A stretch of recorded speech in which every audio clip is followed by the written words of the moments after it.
What time is it? Come on, you know what time it is. Time for the epic, world famous. Okay, that's enough.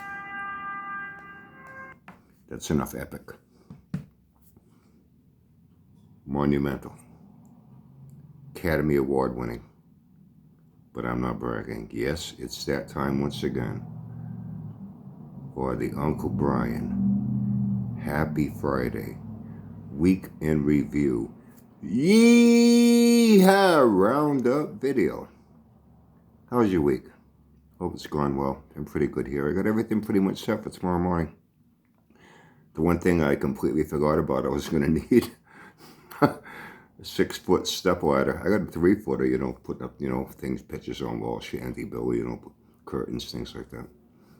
But, to reach that 10-foot ceiling, I need a little more than a 3-footer. So, I was going to go buy one. And then I was going over, things with Kenny and Dean.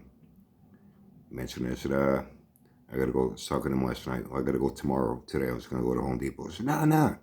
Talk to Gilly in charge. I'm sure they got one up at G&G. I'm sure they got one up at the shop. So I gave Gilly a call. Yeah, Brian. In fact, we got two. They got to put pots and stuff up on shelves and racks. Things they're not going to use every day, but they need to put it away. They got those metal racks, in their work area at their dealership. So, yeah, come by. He said, take both of them. Just bring them back when you're done. We can't go help you out because,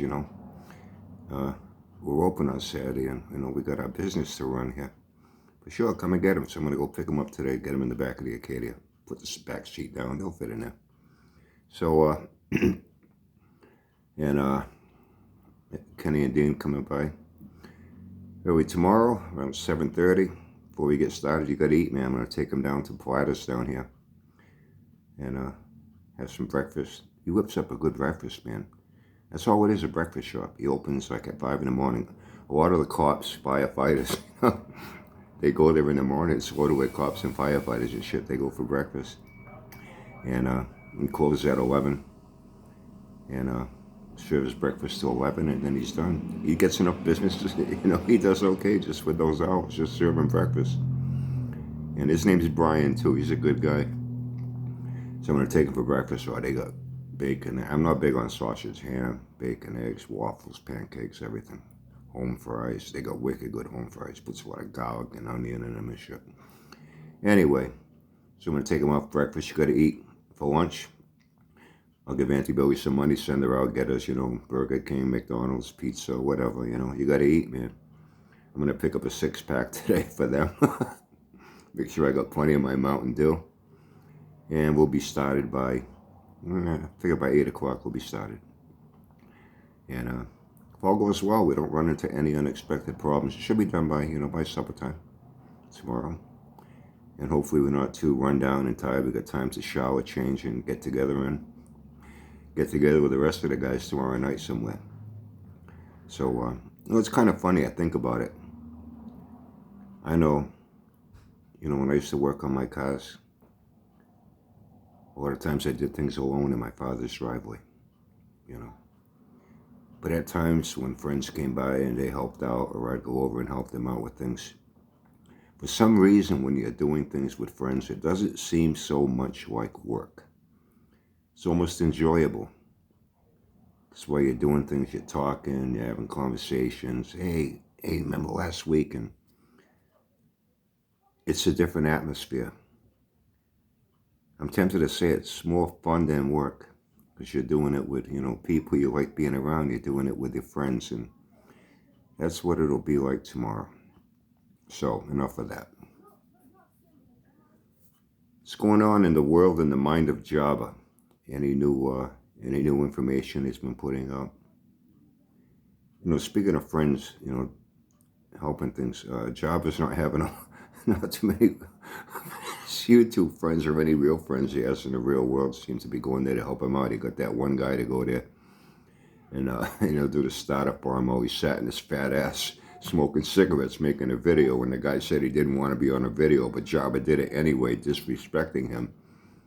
You know, and then Jabba said, oh, he's got to get the brakes done, and I wonder if that guy's going to want to go back there and help him with anything else after Jabba disrespected him like that.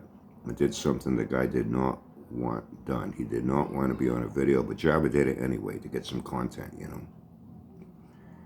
And you're all on your own, Jabba. How you get that thing running yet? Forget about the brakes. You're not going to need brakes. If it don't run, what the fuck you need brakes for? That car's never going to be driven. You are never going to drive that car. You will never drive that car. It will not run for you to be able to drive it. So brakes don't matter. You can't even get those fucking rear hubs off. They're all fucking corroded on there. They've been on there for so fucking long. You're not going to be able to replace all those shoes and cylinders and springs. It's never going to happen. Never going to happen. You know? You're going to have him, ask him to go do that for you too, like he's going to want to go help you out again. I heard you did another live sitting in a room. You called it a game room or something. You said, yeah, Brian, he had Christmas lights all lit up around the room. So they sat there like a little fucking kid. You know, Jabba, you have a very childish mentality. All kinds of toys and Hot Wheels. You put so much value in children's shit. Video games, Monopoly boards. You have Mousetrap?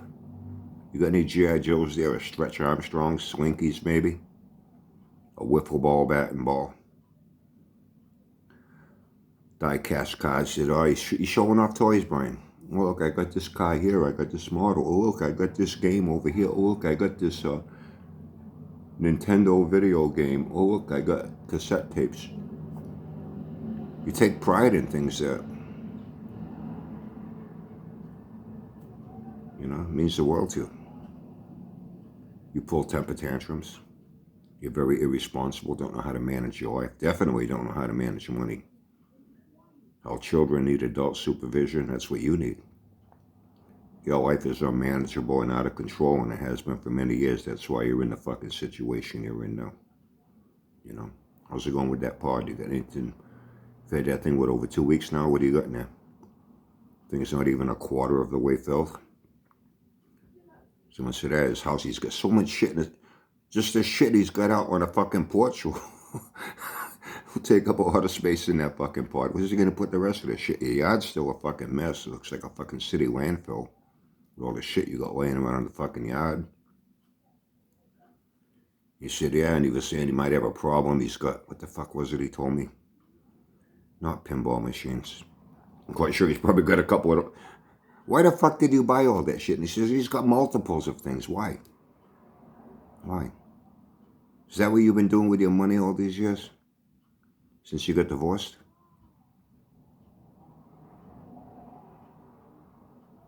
It was your wife's fault. She made you buy all that shit you've been hoarding. That's her fault. Maybe that's why she fucking left you. She didn't want to live in that fucking mess. She wanted to be able to move around that fucking house without banging into shit.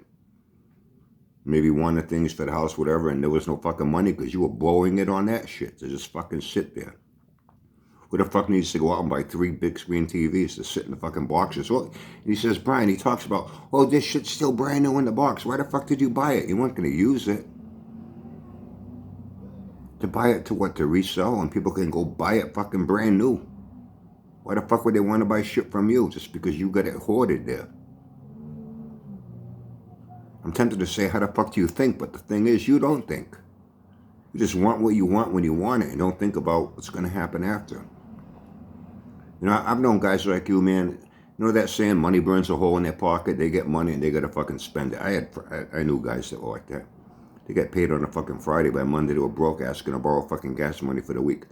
But, oh, I went and I bought this, I bought this, I bought that. Oh, look, I bought at that time was Walkmans and shit. And they were buying shit that they used once and fucking put it in a fucking drawer or something. Never fucking used it again, but they wanted it. Very impulsive buyers. That's an addiction. Same as alcohol, drugs, behavioral disorders. And that all comes down to a form of mental illness, no matter how you slice it.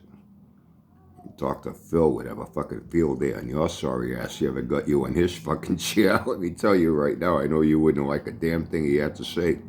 but it would be the truth, you know. He said, yeah, he said he had a couple of things he was, no, slot machines. He says, oh, he's got 2 big fucking slot machines. What the fuck do you buy 2 slot machines for? What the fuck are you ever going to do with that? They're too heavy. He doesn't know how he's going to get them in the pod. Hey, call your buddy Joe Bad. Maybe he'll go there and help you out with it. I really doubt that guy's going to want to go back there and help you out with another fucking thing after you disrespected him like that. You know, I mentioned this in an earlier video. You don't know how to respect people. It's what you want. If you don't get what you want the way you want it, you pull a fucking temper tantrum. You're like a fucking little child that never grew up. You know, some people grow tall. Some grow fat. Some grow up. You never grew tall. You just grew fat and you never grew up. You know, that's why you are where you are. How's it going with the house? Get that water test done yet? Yeah, she's going to do a land soil test done. I don't know if I mentioned this right. Make sure there's no contaminated radioactive soil, that when that investor finally gets the lawyer, you know, to do that water test so they can finally get started, you know, on setting up a closing date. So you can get your money so you can go buy that house cash in that senior living co-op, you know, community, you know. And then all the leftover money, put it in a bank or something, collect interest to live off it for the rest of your fucking life, you know. How's that going with the house? Doesn't want his daughter living there.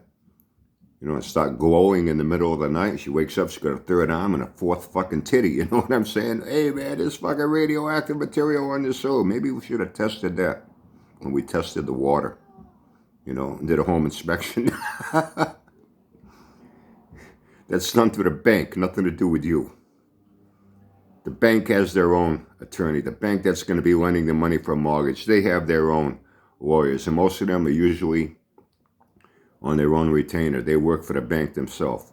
So they want to make sure any property that they're going to be lending money on meets their standards, that it's worth them lending the money for. It's got nothing to do with you. You don't have anything to do with a fucking lawyer. Hey, speaking of, oh, that's right, you didn't need a lawyer. How's your disability coming along? You hoping to get it in time for your doctor clears you to go back to work on November 15th, and you can sit on your fat ass smoking cigarettes, coughing and wheezing and complaining about how you can't walk, your legs fat, your belly hurts when it shakes. And now you get disability, you don't have to go back to work, driving that school bus, you know, that little minivan. You don't have to go back to cleaning toilets, being a fucking janitor. Go back to picking up trash that kids are leaving outside the fucking school on the grounds so you can get your teacher's pension. I could go on and on and on. Anyway, listen, hope you had a good week. Hope you've been having fun. Hope you've been staying safe. Hope you have a good weekend. Tomorrow I'm definitely tied up Sunday. If everything goes well, it should be all done by tomorrow. And then Sunday, if everything's all set, Billy and George are closed on Sundays. I'll go by Monday. I don't have to be at the VTH for my Tuesdays and Thursdays. I'll go by Monday when they're open. Bring back the 2 6-foot step ladders, because we're going to need that to get way up there, you know, get the tiles up. And then the beams, it's going to be 2 of them. They're plastic. They're lightweight. They're plastic, hollow, you know, injection molded. But it looks like wood with the grain. And they got the straps that go in to hold it. You know, it'll look nice with the wood panel overlay. Looks like bond board. You know, it'll look cool. You got to get up there to secure those things, and you got to get up to it. You know, even, you know, if you're stretching like this, it's going to be a few hours doing that. You know, it takes its toll on your arms and your shoulders when you're right up to it on a 6-foot ladder. Now you're like this rather than like this. Makes it easier on us, you know what I mean? It's going to take 2 at any one given time, putting things in position and getting it secured and anchored into the existing ceiling. So anyway, if all goes well, it should be done, you know, by tomorrow, a little before supper time, because it's time to clean up. We're not too exhausted. We're not too sore. And see what we're going to do for tomorrow night. So, have a great weekend. Have fun. Stay safe. Seriously, is that a fucking epic? I told you I was going to do something for my 5, yes 5, yes 5, but I'm not bragging. 5 loyal, faithful, loving, trusting, devoted Uncle Brian groupies. I told you I'd do a little something special for you today. You know what I mean? I thought I'd give you a little epic, grand opening for my Happy Friday weekend review. Yeehaw! Roundup video. Till next time.